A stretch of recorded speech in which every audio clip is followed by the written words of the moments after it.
Hello বন্ধুরা, আজকে আমি তোমাদের সঙ্গে আলোচনা করব ওভাল হাইপোথিসিস নিয়ে।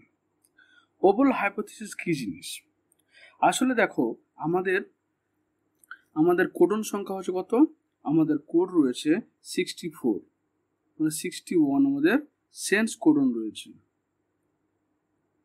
আমাদের সেন্স কোডন রয়েছে কত? সেন্স কোডন রয়েছে 61 আমাদের সেন্স কোডন রয়েছে। এবং 61 কোডন আমাদের কতগুলো অ্যামাইনো অ্যাসিডকে রিপ্রেজেন্ট করছে? সেগুলো মোটামুটি তোমার 20 অ্যামাইনো অ্যাসিডকে রিপ্রেজেন্ট করছে।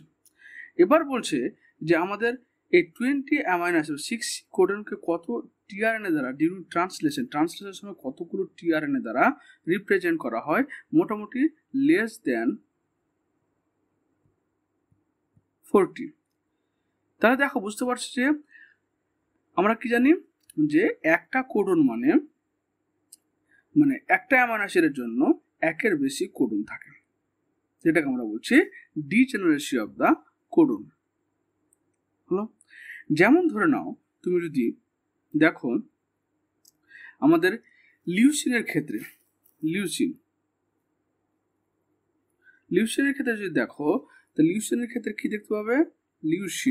লিউসিনের ক্ষেত্রে একটা অ্যামাইনো অ্যাসিড, যে অ্যামাইনো অ্যাসিডে আমাদের কোড রয়েছে C U C C U A C U G C U C এবং U U A U U A আর ইউ ইউ জি।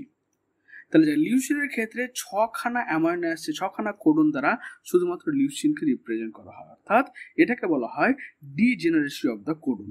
কোডনের ডিজেনারেসি বলা হয়, অর্থাৎ many codon represent single amino acid. এবার এটার সুবিধা কি? এটা কি আবিষ্কার হয়েছিল? এটা ফ্রান্সিস ক্রিক 1966-এ আবিষ্কার করেছিল।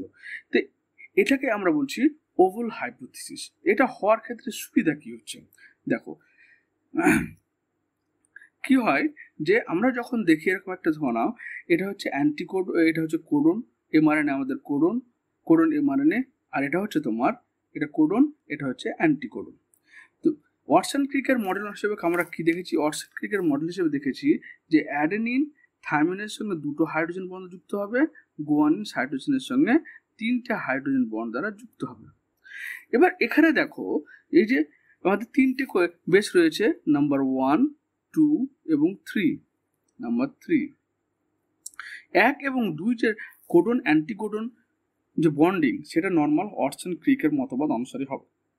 কিন্তু 3 নম্বর যে কোডন রয়েছে, সেই কোডনটা এখানে চেঞ্জ হবে, অর্থাৎ অ্যান্টিকোডনটা সেম থাকবে, কিন্তু এই কোডনটা 3 নম্বরের যে কোডন রয়েছে, কোডন নাইট্রোজেন বেস রয়েছে, ওটা চেঞ্জ হবে। অর্থাৎ একটা অ্যান্টিকোডন আর একটা টিআরএনএ অনেকগুলো কোডনকে রিপ্রেজেন্ট করতে পারবে। ধরে নাও, যদি অ্যান্টিকোডন এই অংশটাতে যদি জি থাকে, তাহলে জি কার সঙ্গে বাইন্ড করবে? সাইটোসিনের সঙ্গে বাইন্ড করতে পারবে, ইউরাসিলের সঙ্গে বাইন্ড করতে পারবে। অর্থাৎ একটা টিআরএনএ 2টো কোডনকে রিপ্রেজেন্ট করতে পারছে। আবার লিউসিনের ক্ষেত্রে দেখবে যে একটা কোডন, অর্থাৎ তুমি যদি দেখো লিউসিনের ক্ষেত্রে, তাহলে এক্ষেত্রে কি হচ্ছে? দেখো যে এরকম যদি লিউসিনের যদি কোডটা এরকম অ্যান্টিকোডন থাকে আর এমআরএনএ থাকে, অ্যান্টিকোডন যদি কি থাকবে তোমার জি এ জি থাকে, তাহলে এখানে কি হতে পারে? এখানে সি ইউ সি হতে পারে, 3 নম্বর সি হতে পারে, 3 নম্বর কোডনে এ হতে পারে, 3 নম্বর কোডনে তোমার আবার ইউ হতে পারে। অর্থাৎ একটাই অ্যান্টিকোডন, কিন্তু এটা 3টে সাধারণত কোডনকে রিপ্রেজেন্ট করছে। এটা কি দূর করছে?